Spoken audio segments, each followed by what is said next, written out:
पुष्पा को रास्ते में एक दिन एक पेड़ से उल्टा लटका हुआ एक झाड़ू दिखाई देता है। जैसे ही पुष्पा उस झाड़ू को पेड़ से उतारती है, तिलस्मी झाड़ू हवा में उड़ने लगता है और फिर पुष्पा उस तिलस्मी झाड़ू पर बैठकर हवा में उड़ते हुए अपने घर आ जाती है।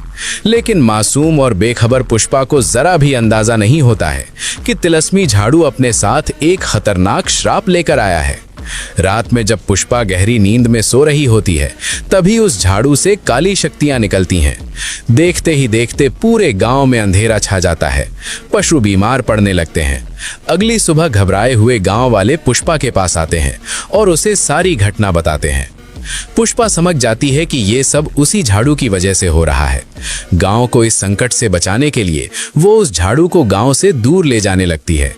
लेकिन तभी झाड़ू उसके हाथ से छूटकर हवा में उड़ जाता है और झाड़ू की श्रापित शक्तियों से अचानक पूरे गांव में काले बादल छा जाते हैं। भयंकर तूफान आ जाता है। पुष्पा समझ जाती है कि अब इस संकट से गांव को उबारने के लिए किसी दिव्य शक्ति की जरूरत है। वो दौड़कर पास में स्थापित किए हुए शिवलिंग के पास जाती है और सच्चे मन से भगवान शिव की स्तुति करने लगती है। कुछ ही क्षणों में पुष्पा की करुण पुकार सुनकर महादेव प्रकट होते हैं। महादेव गांव की दुर्गम स्थिति देखकर अपना हाथ आगे करते हैं और उसमें से प्रचंड दिव्य तेज निकलता है जो चारों ओर फैल जाता है। पूरा आकाश उस प्रकाश से जगमगा उठता है और तिलस्मी झाड़ू टूटकर गुलाब की पंखुड़ियों में बदल जाता है और पूरे गांव में बरसने लगती हैं।